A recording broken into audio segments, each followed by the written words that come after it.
नमस्कार, हमारे छत्तीसगढ़ में आपका स्वागत है। मैं हूं आपके साथ भावना त्रिपाठी। रुख करेंगे प्रदेश की तमाम बड़ी खबरों की ओर। कांग्रेस महासचिव और छत्तीसगढ़ प्रभारी सचिन पायलट ने प्रेस कॉन्फ्रेंस की। इस दौरान प्रदेश कांग्रेस अध्यक्ष दीपक बैज, नेता प्रतिपक्ष डॉक्टर चरणदास महंत भी मौजूद रहे। पत्रकार वार्ता के पहले उन्होंने युवा कांग्रेस द्वारा महिलाओं की पंचायत चुनाव में सक्रिय भागीदारी के लिए चलाए जा रहे अभियान महिला स्वराज अभियान का भी शुभारंभ किया। उन्होंने कहा कि राहुल गांधी की सोच है कि महिलाओं को कैसे आगे बढ़ाना है। ग्राउंड लेवल से लेकर पार्लियामेंट तक जो महिलाएं इच्छुक हैं चुनाव लड़ने की, उनके लिए ये अभियान है।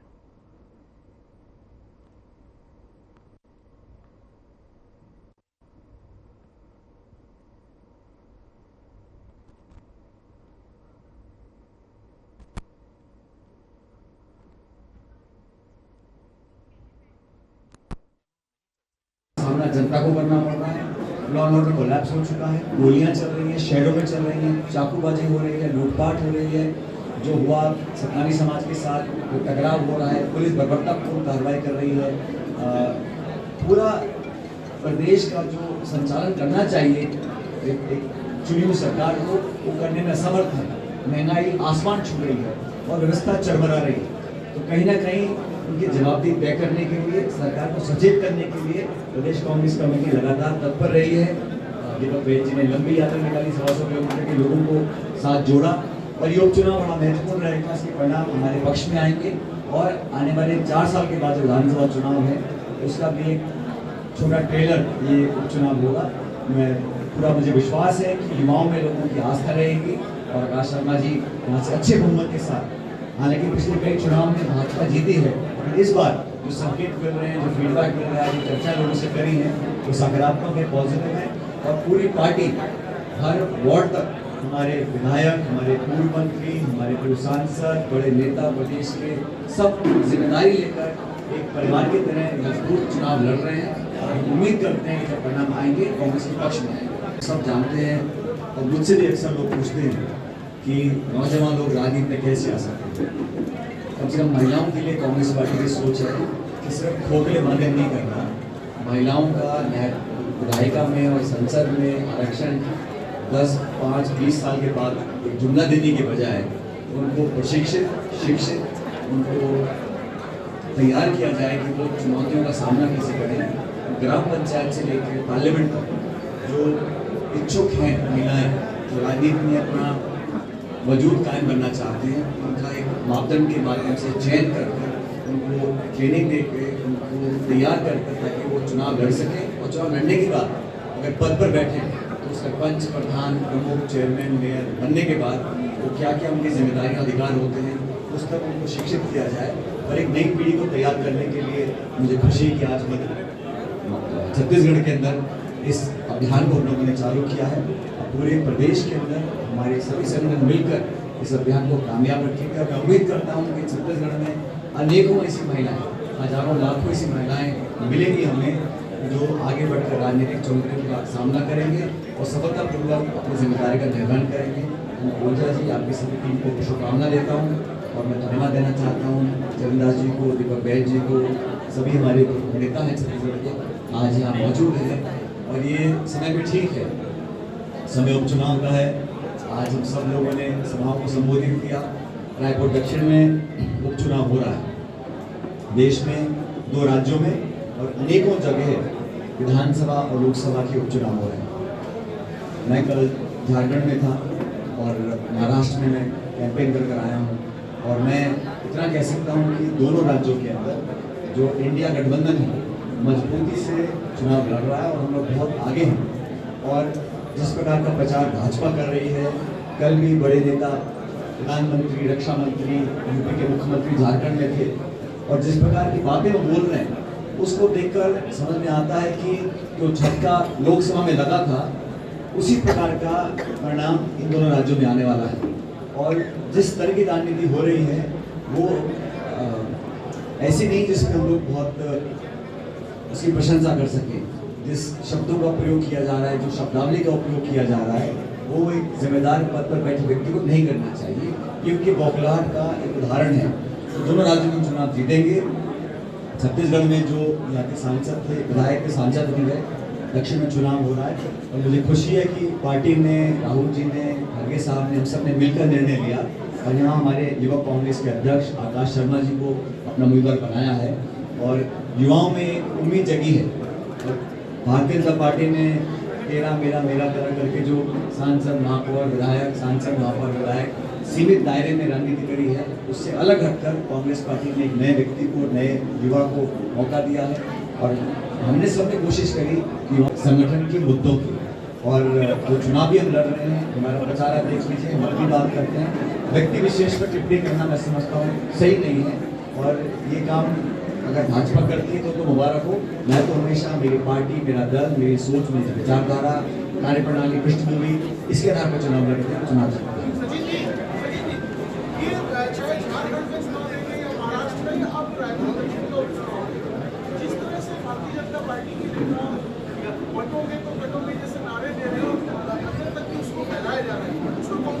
ये जो नारा दिया है बीजेपी ने, आपने जो बोला, उसका मैंने तो एक अच्छा जवाब देखा है। हम कहते हैं पढ़ोगे तो बढ़ोगे, और वो बात नेताओं को मिलनी चाहिए। तो समझदार व्यक्ति है, ये विवादित बयान देना, धर्म के आधार पर, जाति के आधार पर, संप्रदाय के आधार पर लोगों को बांटना, समाजों को लड़वाना, एक द्वेष की भावना पैदा करना, टकराव पैदा करना, ये भाजपा की फितरत है। और चुनाव से ठीक पहले, चाहे वो यूसीसी हो, चाहे गौ माता के नाम पर नाम बदलना हो या कुछ राजनीति करनी हो, धर्म के नाम पर वोट बटोरना, ये बहुत लंबा चलेगा नहीं। और इसका परिणाम आपने यूपी में देखा, जहाँ पर राम मंदिर का निर्माण हुआ है, जिसका श्रेय लेने की वोट लगी भाजपा के अंदर, उस अयोध्या में लोकसभा का चुनाव समाजवादी पार्टी जीती है, हमारा गठबंधन जीता है, भाजपा हारी है। तो जनता कुछ समय तक प्रभावित हो सकती है। अधिकांश लोग भारतवर्ष के समझते हैं कि हमारी आने वाली पीढ़ी का जो भविष्य है वो वहाँ सुरक्षित है जहाँ अमन, चैन हो, प्यार हो, भाईचारा हो। हम राजनीति करते हैं तो विकास की करें, प्रगति की करें, निवेश की करें, शिक्षा की करें, चिकित्सा की करें। और ये जो कटोगे पटोगे इस प्रकार की जो बातें बोलते हैं, मैं नहीं समझता हूँ कि किसी जिम्मेदार व्यक्ति को बोलना चाहिए। आप अगर पद पर हैं, आप गवर्नेंस करिए, आप लोगों के जीवन को बेहतर बनाइए, अपने वादे पूरे करिए, मैनिफेस्टो में आपने लिखे हैं। तो मैं तो बोलता हूँ पढ़ोगे तो बढ़ोगे, ये हम सबको बोलना चाहिए। इसमें सब पूरे देश पे काफी और नौजवान पीढ़ी के लिए बहुत महत्वपूर्ण है। इस प्रकार समाज में जहर को चुनाव से पहले लोगों का ध्यान भटकाने के लिए इस प्रकार के नारे भाजपा के नेता देते हैं और मैं समझता हूँ वो एक सकारात्मक राजनीति को उदाहरण नहीं है।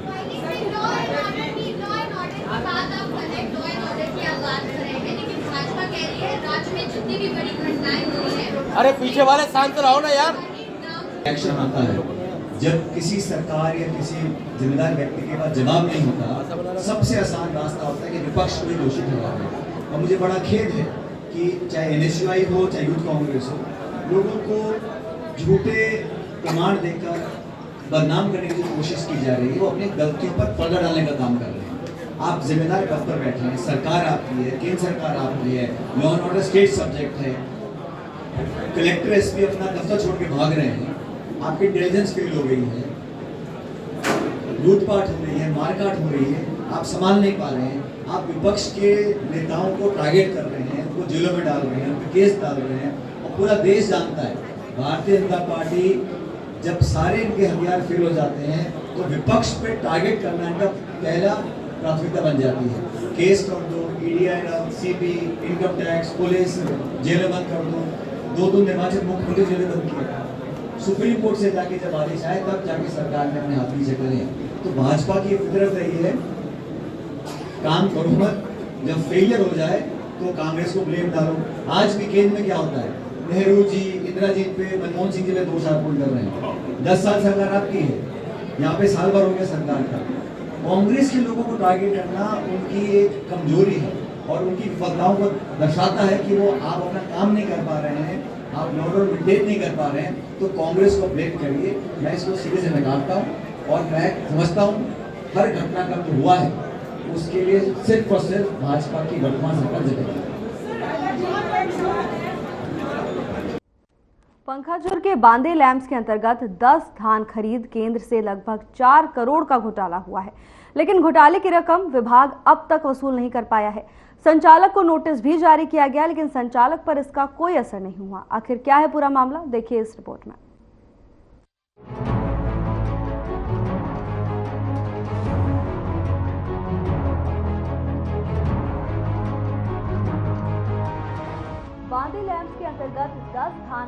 केंद्र एवं एक उप धान खरीदी केंद्र जो बांदे लैम्प्स के अंतर्गत 3 समिति बांदे कुरेनर छोटे बेतिया से है।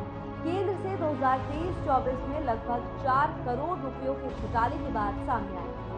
एक साल बीत जाने के बाद संबंधित विभाग खानापूर्ति के लिए धान खरीदी केंद्र के संचालक को नोटिस जारी किया गया था और विभाग के संचालकों को 7 दिन के भीतर बकाया राशि जमा करने का समय दिया गया था। अब 7 दिनों की समय सीमा समाप्त हो चुकी है, लेकिन विभाग अब तक धान उपार्जन केंद्रों के संचालक पर कोई ठोस कार्रवाई करते नजर नहीं आ रहा, जबकि 14 नवंबर 2024-25 से नया धान खरीदी केंद्र सुचारू रूप से शुरू होने वाला है। लगभग हर धान उपार्जन केंद्रों में बाढ़ गणना भी पहुंच चुकी है, लेकिन इसके बाद भी विभाग हाथ पर हाथ धरे बैठा। साल बीत गया, लेकिन विभाग को कार्रवाई का कोई डर नहीं। 9 केंद्र हैं, बांदे ब्रांच के अंतर्गत 9 टोटल उपार्जन केंद्र हैं, जिसके अंतर्गत लास्ट ईयर में वजन में कमी आई थी राशि, उसके लिए वसूली के लिए हमने नोटिस जारी किया है। जैसा समय खत्म होगा फर्स्ट नोटिस जारी किए हैं, अभी से फर्स्ट नोटिस के अगेंस्ट में राशि जमा नहीं करेंगे तो सेकेंड नोटिस देंगे, सेकेंड नोटिस में भी नहीं होगा तो थर्ड नोटिस दे के, अंतिम नोटिस है थर्ड, उसके बाद फिर कार्रवाई करेंगे। मामला क्या था? तो धान में वजन साथे की राशि वसूली करेंगे। कितना करोड़ का? 2 करोड़ 98। कितना सब्सिडी मिला सर? 1200 quintal, 12,000 quintal. और राशि कितनी वसूली है? 2 करोड़ 98 लाख। तो आपने जो नोटिस जारी किया था उसके पर्पस में अभी आगे क्या प्रोसेस है? अभी तो हमने नोटिस जारी किए हैं, दूसरे अगेंस्ट में धान खरीदी प्रभारी कितने दिन में जमा करता है, उसके बाद नहीं करेगी तो फिर नोटिस जारी करके उसे लिखे फिर नोटिस जारी करेंगे संस्था से। बांदे लैम्प्स के अंतर्गत 10 धान खरीदी केंद्र है, जिसमें 2023-24 में बड़ा धांधली सामने है, जिसमें लगभग 4 करोड़ की जो धान की जो घोटाला है वो सामने आई है। लेकिन जो धान खरीदी केंद्र के संबंधित बांदे लैम्प्स के जो बड़े उच्च अधिकारी हैं, वो इतने दिन से धान खरीदी का जो ये धांधली है दबा के रखा था और अपने बहवाई के लिए पहला नोटिस जारी किया है और 7 दिन के लिए धान खरीदी केंद्र के जितना भी संचालक है उसको जो भी बकाया है उसको जमा करने की बात की गई थी। लेकिन जितना भी समय धान खरीदी केंद्र के जो संचालक है दिया गया था वो समय चली गई है और आने वाली 14 तारीख से 2024-25 में नया धान खरीदना चालू हो जाएगा। लेकिन देखने वाली बात ये है कि सरकार और विभागीय अधिकारी इस धान खरीदी केंद्र के संचालक है जितना बकाया है जो धांधली किया है उसको उस बकाया राशि को निकाल पाता है या नहीं, ये जानने वाली बात है। कैमरामैन अनूप के साथ सुजीत मंडल, हर खबर पर। अब देखने वाली बात यह है कि विभाग उपार्जन केंद्र के संचालक को करोड़ों रुपए की वसूली के लिए कौन सा ठोस कदम उठाते हैं। Bureau report.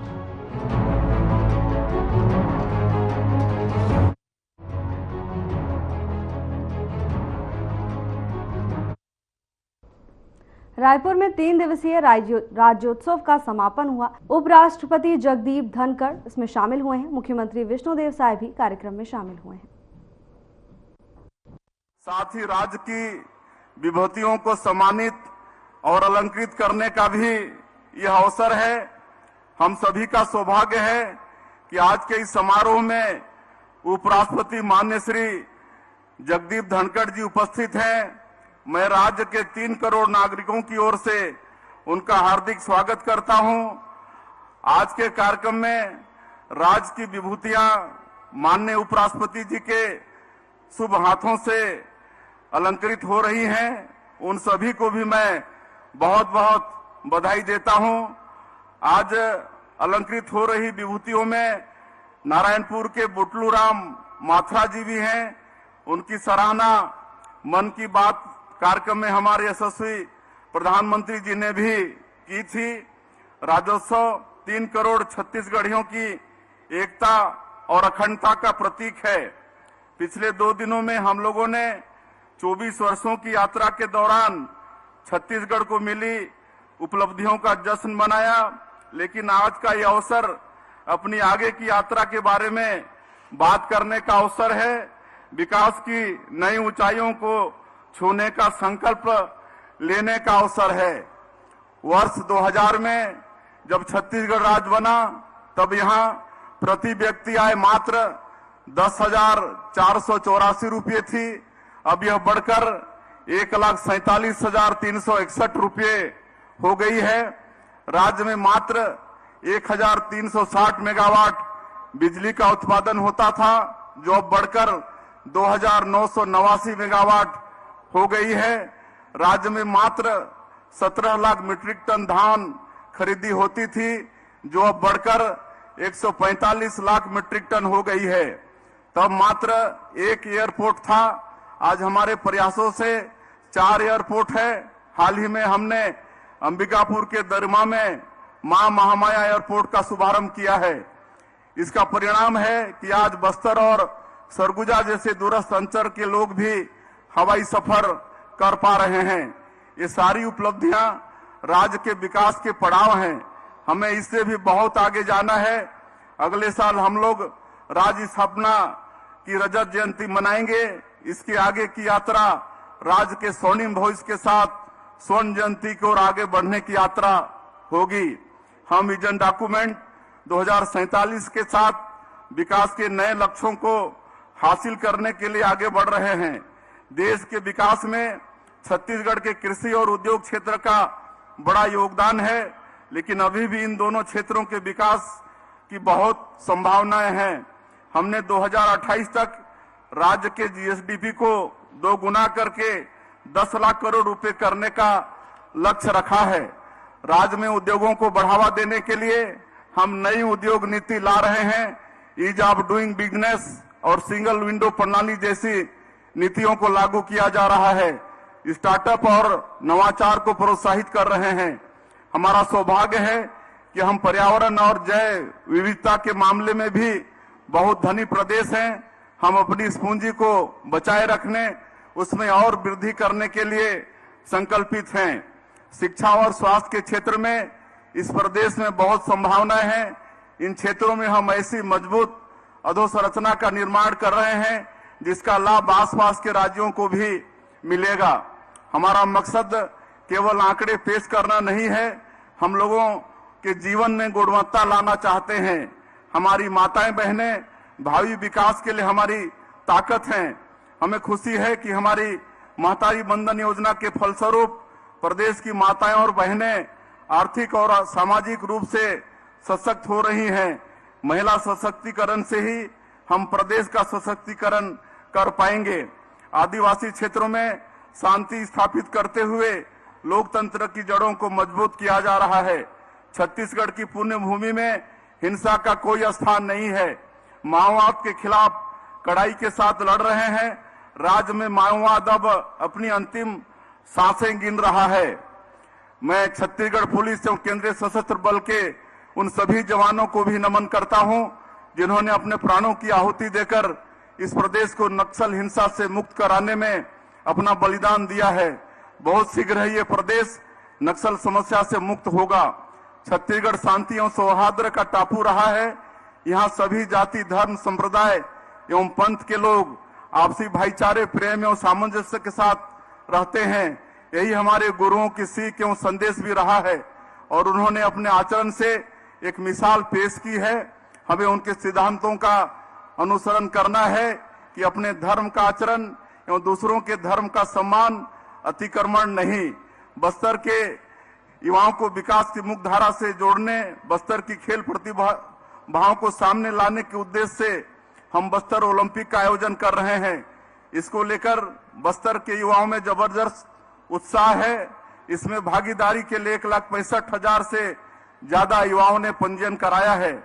मैं प्रदेश के किसानों, आदिवासियों, मजदूरों, महिलाओं, युवाओं सहित समस्त नागरिकों से अपील करता हूं कि राज्य के आर्थिक, सामाजिक और सांस्कृतिक उन्नति में भागीदार बने। आप सभी के प्रयासों से विकसित छत्तीसगढ़ के सपनों को साकार करेंगे।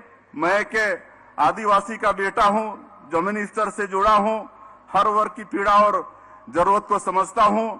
उसी को ध्यान में रखते हुए विजन 2047 बनाया है। आप सभी के सहयोग से विकसित छत्तीसगढ़ का निर्माण करना है। आज के इस अवसर में हमें माननीय उपराष्ट्रपति जी को सुनना है, इसलिए मैं कुछ जो हमारे कलाकार हैं उनके लिए घोषणा करते हुए अपनी बात समाप्त करता हूं। आज के शुभ अवसर पर मैं छत्तीसगढ़ के लोक कलाकारों को प्रोत्साहित करने तथा लोक संस्कृति का देश विदेश में प्रचार प्रसार करने के उद्देश्य से बनाए गए छत्तीसगढ़ कलाकार पंजीयन भुगतान नियम 2021 के संबंध में घोषणा करता हूं कि कला, संगीत, नृत्य, नाट्य एवं गायन के क्षेत्र में राज्य अलंकरण प्राप्त कलाकारों के लिए एक विशिष्ट ग्रेड A1 निर्धारित किया गया है। दूसरा, समस्त ए श्रेणी के कलाकारों की अधिकतम कार्यक्रम स्वीकृति सीमा को 10 से बढ़ाकर 20 किया जाता है तथा 20 श्रेणी कलाकारों की अधिकतम सीमा 12 को बढ़ाकर 24 किया जाता है। ग्रेड निर्धारण समिति की प्रत्येक बैठक में अधिकतम 3% कला विशेषज्ञों को अशासकीय सदस्य के रूप में सम्मिलित किया जाएगा। मैं भारत के उपराष्ट्रपति माननीय श्री जगदीप धनखड़ जी का पुनः आभार व्यक्त करता हूं कि उन्होंने राज्य के नागरिकों के आमंत्रण को स्वीकार किया और हमारे राजस्व की गरिमा बढ़ाई।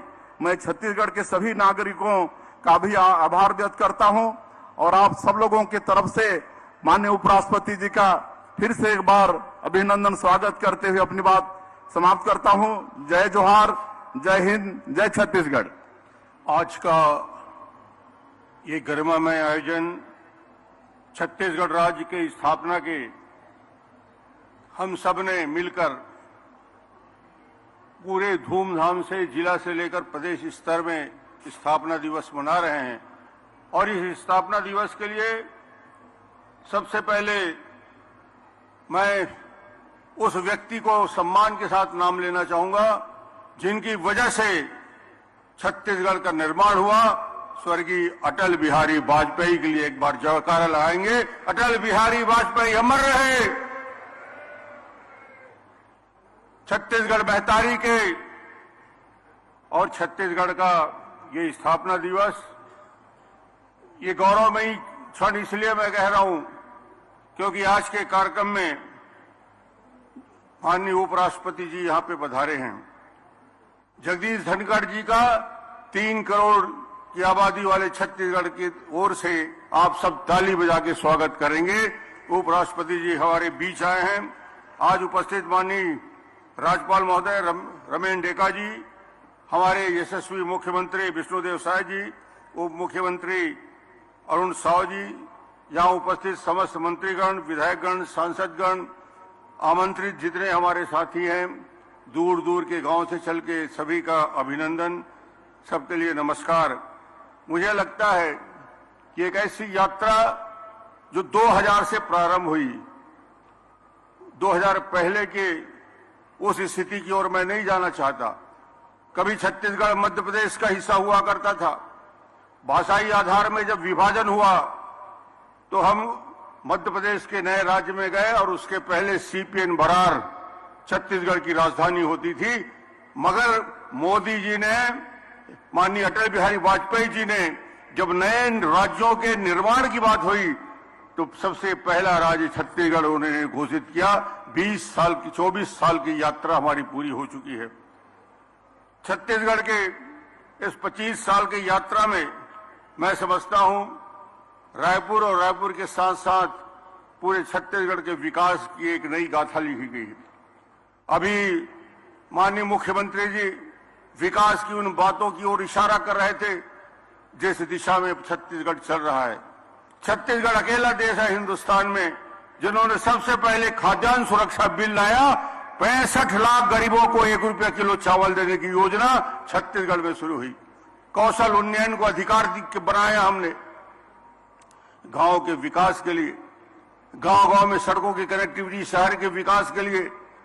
इस पूरी यात्रा में हमारे प्रधानमंत्री जी की और एक बात जो हमेशा मुख्यमंत्री जी दोहराते हैं, छत्तीसगढ़ के सभी व्यक्ति दोहराते हैं, जब हमने बनाया है तो हम ही संवारेंगे। छत्तीसगढ़ की भाग्य लिखने के लिए विष्णुदेव जी साय को उस गति को आगे बढ़ाने के लिए यह मौजूद है। छत्तीसगढ़ कभी पलायन के लिए जाना जाता था, कुपोषण से मौत होती थी, शिशु मृत्यु दर, मातृ मृत्यु दर देश में सबसे नीचे रहता था, ऊपर रहता था। ये स्थिति कि लोगों के पास खाने के चावल नहीं थे। कोदो कुटकी कंदमूल खा के काफी लोगों को जीवन यापन करना पड़ता था। 1 रुपया किलो चावल आने के बाद गांव गांव में इस बात की व्यवस्था हुई कि छत्तीसगढ़ से जो पलायन करते थे वो पलायन छत्तीसगढ़ में रुकने का काम किया। और आज वो विकसित छत्तीसगढ़, जिस छत्तीसगढ़ में IIT भी है, NIT भी है, IIM है, रिम्स है, हिदायतुल्लाह लॉ यूनिवर्सिटी है, 4 मेडिकल कॉलेज से 14 मेडिकल कॉलेज किसी राज्य में है, वो छत्तीसगढ़ राज्य है। आज यहाँ पे आप सब मौजूद हैं। मैं तो ये कहना चाहूंगा कि ये 15 साल की यात्रा जब मुझे मुख्यमंत्री बनने का अवसर मिला और अब ये यात्रा विष्णुदेव जी के कुशल नेतृत्व में तेजी के साथ रफ्तार पकड़ रहा है। और जब प्रधानमंत्री बोलते हैं कि 2047 में हिंदुस्तान दुनिया का सिरमौर होगा, पहले और दूसरे संख्या में विकसित इकोनॉमी होगी। फिलहाल के लिए बस इतना ही। जल्द हाजिर होंगे नई अपडेट्स के साथ। नमस्कार।